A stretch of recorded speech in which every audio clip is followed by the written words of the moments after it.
नमस्कार दोस्तों, आप देख रहे हैं यस के नॉलेज यूट्यूब चैनल।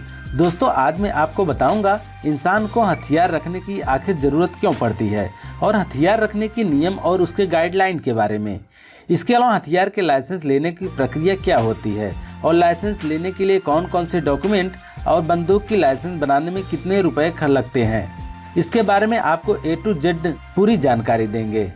और दोस्तों, आपसे एक रिक्वेस्ट है, हमारी यह वीडियो अंत तक जरूर देखिएगा और हमारे चैनल पर आप यदि नए हैं तो यस के नॉलेज को सब्सक्राइब जरूर कर लें और साथ ही बेल आइकन को भी प्रेस कर दें, जिससे हमारे नए आर्म से रिलेटेड वीडियो का इन्फॉर्मेशन आपको मिल जाया करे। हाय दोस्तों, मेरा नाम है सुनील। तो चलिए शुरू करते हैं।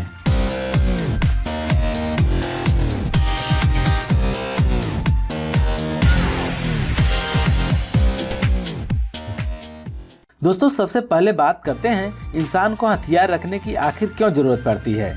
पहली बात तो यह है कि कुछ लोग अपनी रक्षा खुद करना चाहते हैं, क्योंकि दूसरों से ज्यादा खुद पर ज्यादा विश्वास होता है। एक इंसान दूसरे इंसान के लिए कब खतरा बन जाता है, कुछ भी बताना मुश्किल है। इसकी वजह से कुछ लोग वैध और अवैध दोनों तरीके से बंदूक जैसे कई तरह के हथियार अपनी सुरक्षा के लिए रखते हैं। एक तरह से देखा जाए तो कुछ लोग हथियार सिर्फ दिखावे और अपना दबदबा बनाने के लिए अवैध तरीके से रखते हैं, और भी ऐसे लोग हैं जो हर तरह के धारदार हथियार रखते हैं।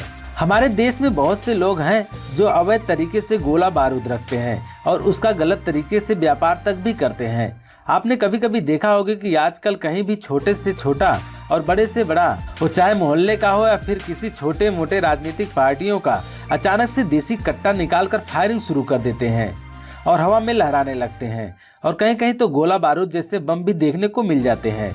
इसी वजह से खतरनाक हथियार और बगैर लाइसेंस के हथियार रखने पर प्रतिबंध लगाया गया है और पकड़े जाने पर जेल और जुर्माना भी दोनों हो सकती है। दोस्तों, अब आपको बताएंगे हथियार रखने के नियम और उसके गाइडलाइन के बारे में। भारत का कोई भी नागरिक आत्मरक्षा के लिए, यानी कि अपने ऊपर किसी तरह का खतरा महसूस होने पर अपनी रक्षा के प्रशासन से हथियार के लाइसेंस के लिए आवेदन कर सकते हैं, जिसके लिए उनका पूरा ब्यौरा देना पड़ता है। हथियार के लाइसेंस के लिए एक जटिल प्रक्रिया से गुजरना पड़ता है, जिसमें आपका पूरी जानकारी देनी पड़ती है। हथियार का लाइसेंस देने का अधिकार सिर्फ राज्य के गृह मंत्रालय और जिला के अधिकारियों को शक्ति दी गई है। एक तय प्रक्रिया के तहत आवेदन देनी पड़ती है, जिसके जांच उपरांत प्रक्रिया के तहत अगर सब कुछ सही पाई जाती है तो लाइसेंस जारी कर दिया जाता है। जहां कमिश्नर एक्ट लागू हो गए हैं, वहां पुलिस कमिश्नर लाइसेंस जारी करते हैं। निशानेबाजों में जो खिलाड़ियों होते हैं, जो रिटायर्ड सुरक्षा बल के अफसर होते हैं, उनको भी बंदूक लाइसेंस रखनी पड़ती है। दोस्तों, अब चलते हैं हथियार के लाइसेंस लेने की प्रक्रिया की ओर। सबसे पहले हथियार के लाइसेंस के लिए डीएम के ऑफिस में आवेदन करनी पड़ती है। अगर वह इलाका पुलिस कमिश्नर एक्ट के दायरे में आता है तो कमिश्नर को आवेदन देनी पड़ती है। इसमें सबसे पहले बंदूक रखने की वजह बतानी पड़ती है, जैसे कि अगर तुम्हें जान का खतरा है, किसी भी प्रकार का लीगल बिजनेस है, कोई सार्वजनिक हस्ती है। डीएम के जांच उपरांत के बाद आवेदन एसपी के ऑफिस में भेज दिया जाता है। एसपी आवेदक के अपने क्षेत्र के थाने में आवेदन भेजा जाता है।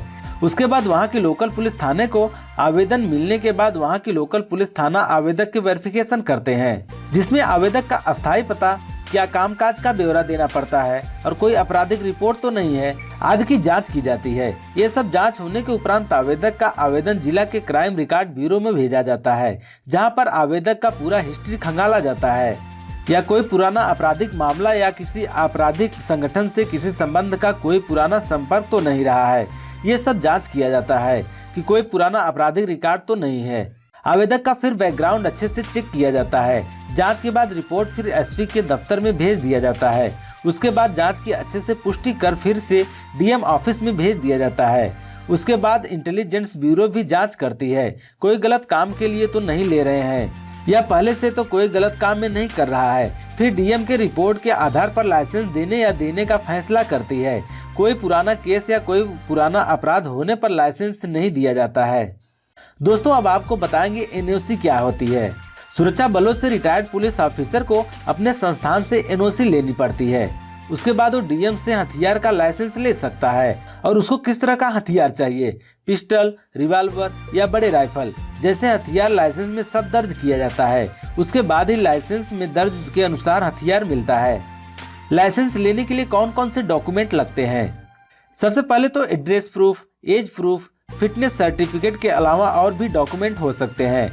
प्रोहिबिटेड बोर और हथियारों को देने के लिए लाइसेंसिंग अथॉरिटी केंद्र सरकार का गृह मंत्रालय का होता है, जबकि non prohibited bore arm district magistrate और दूसरी डिस्ट्रिक्ट अथॉरिटी द्वारा किए जाते हैं। अब आप सोच रहे होंगे कि लाइसेंस मिलने के बाद अब क्या करें। लाइसेंस मिलने के बाद वो लाइसेंस दिखा के लाइसेंसी हथियार दुकान से हथियार खरीद सकते हैं। अब आगे बढ़ते हैं, बंदूक की गोलियां खत्म होने पर फिर से गोलियां क्या ले सकते हैं। जी हाँ, बंदूक की गोलियां खत्म होने के बाद नई गोलियां लेने के लिए सबसे पहले पुराने खर्च की गोलियों का पूरा ब्यौरा देना पड़ता है। आपने गोलियों का इस्तेमाल कहाँ किया है, खेतों में जानवरों को भगाने के लिए किया है, बंदूक चेक करने के लिए किया है, ये सब रिकॉर्ड में लिखा जाता है। उसके बाद ही गोलियां दी जाती है। क्या आपको पता है बंदूक का लाइसेंस लेने में कितना समय लगता है? बंदूक का लाइसेंस लेने में करीब 1 महीने समय लग सकता है, लेकिन कभी कभी साल भी लग जाता है। वो जांच पर निर्भर करता है। पहले बंदूक की लाइसेंस 3 साल के लिए मिलता था, लेकिन अब 5 साल कर दिया गया है। फिर बंदूक का लाइसेंस रिन्यू कराने में भी फिर से जांच पड़ताल किया जाता है। एक आदमी अधिकतम 2 बंदूक रख सकते हैं। इसके लिए सरकार ने 2019 में एक नया कानून व्यवस्था बनाई है। क्या लाइसेंसी बंदूक को भारत में कहीं भी लेकर घूम सकते हैं? इसे दूसरे जगह से ले जाने की इजाजत नहीं होती है। ये सिर्फ जिले भर में ही लेकर घूम सकते हैं या रख सकते हैं। दूसरे जिले या राज्य में ले जाने के लिए अलग से परमिशन लेनी पड़ती है। इसमें भी जांच पड़ताल होती है और फिर गृह मंत्रालय का भी अधिकार लेना पड़ता है। यह लाइसेंस सिर्फ सांसद, केंद्रीय मंत्री, रिटायर्ड डिफेंस ऑफिसर, सभी सेवाओं के अधिकारी, खिलाड़ियों को नेशनल आर्म लाइसेंस जारी किए जाते हैं। इसके अलावा पब्लिक सेक्टर में कंपनी के अधिकारियों को अपनी जरूरत दिखानी पड़ती है, तभी इसे नेशनल लाइसेंस दिया जा सकता है।